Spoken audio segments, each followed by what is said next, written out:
na gumagamit ng mga internet nila. Pag nakita mo na ang usage ay mataas, pwede ka na magduda. At second, eto mga internet providers, Mr. Chair, may mga receivables ito by the millions, by the hundreds of millions for using their services. Maniningil yan. So, alam natin specifically if we will ask for the coordinate, malalaman mo eksakto sa pupunta yung linya nila. Kasi tatanungin natin yung mga LGU. Congressman Richard Gomez. Yes, sir. Will you want to invite the telcos regarding this matter? Mr. Chair, Kasi nakita ko yung there'll be a nakita ko yung significant ng sinasabi mo eh. yes. Mr. Chair, in case there'll be a subsequent Yes, there will be. committee meetings or joint committee meetings, I would like to move, Mr. Chair, to invite the major telcos, even the small internet service providers in this committee regarding IGLs and POGOs. Mr. Chair, I move. So the COMSEC is hereby directed. There is a motion and duly seconded and hearing no objection. The said motion is now approved. Directed to invite those telcos. Same with Games and Amusement. Okay. Mr. Chair, I would like to add to that. Can we also invite the NTC? Yes, Even the Securities and Exchange Commission should be part of this also. Kasi kailangan mo ng korporasyon, andito ba? Okay, andito sa NTC. So Okay. we will be inviting over also the NTC. Yes, thank you. Si Chairman Cordoba. Sige, go ahead. Just to continue, Mr. Chair, together with the anti-cyber crime group, with PAGCOR, the LGU, and the telcos, mapipinpoint na direkta yung kung saan yung malakas gumamit ng data. Tama ho ba? Anti-cyber crime group. Tama, di ba? Tama, malaman natin kung saan pupunta yung malakas gumamit ng internet. Yes sir, for as long as public yung IP address, makikita natin yung general location nila. Public kasi ginagamit pa negosyo eh. At saka naka-install sa mga LGU eh. So tanong ko ngayon sa LGU, dalawa ba nandito? Porac and Bamban. Meron ho ba naka-install ng mga fiber optics sa inyo? I think meron po. Meron. Yes. Sa Bamban po? Meron po, no? Okay.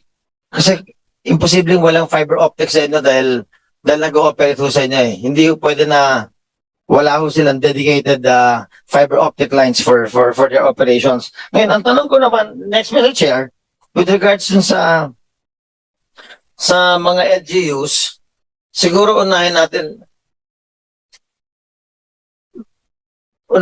sa Pora kay Mayor Capil. Isabay ko na rin yung isang tanong na para po sa inyong dalawa. Yung po bang pinagtatayuan ng Pogo, ano ho yun dati? Ano yung lupa na pinagtatayuan ho nila dati? Ito ho ba ay farmland? Ito ho ba ay protected area? Ito ho ba ay rice field dati? Ano ho ba ito? Actually, titled po siya. Yung, Yes, title as what? Anong land classification niya? yung sa amin po, agri siya ng Farmland. farmland. Yung sa ano po, yung sa Bamban po. Ano yung lupang pinagtatayuan nung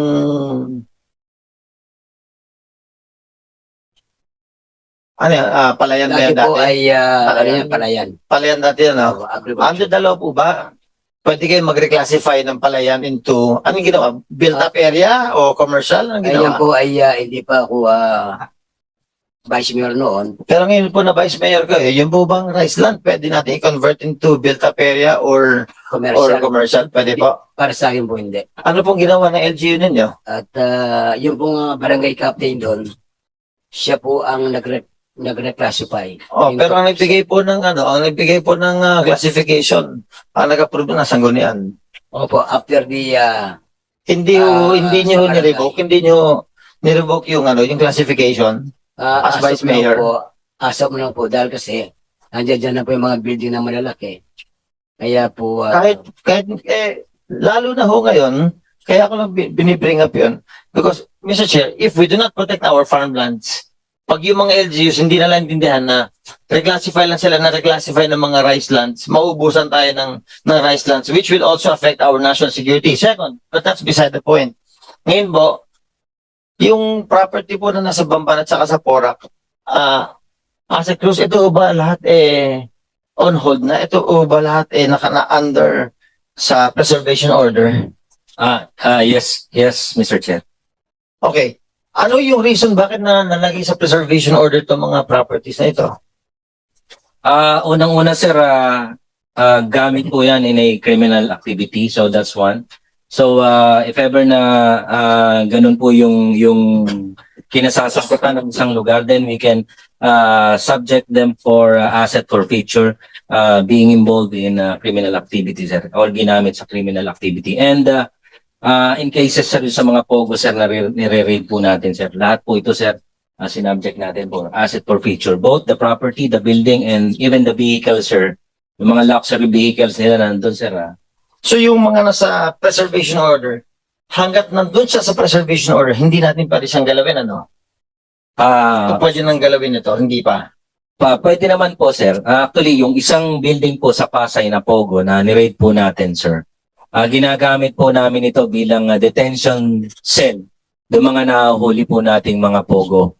So, wala po kasing detention cell ang BI, Immigration, to hold about 1,000 of POGO workers. So, what we did is, yung isang building po na forfeit po natin o na nagkaroon po ng asset preservation, ginagamit po natin siya sa mga government activities. Yusek, General Cruz, will it be wise for the government to, pwede ba natin gawin na yung preservation order, gawin natin for future to in favor of the government para maging fully owned by the government? Is that possible, Mr. Yusek? Possible po yun, sir. Legal process naman po yun that enables the government to seize the property. Yes. At magamit yung asset po, sir, in a yung pwede yung gawing eskwelahan o whatever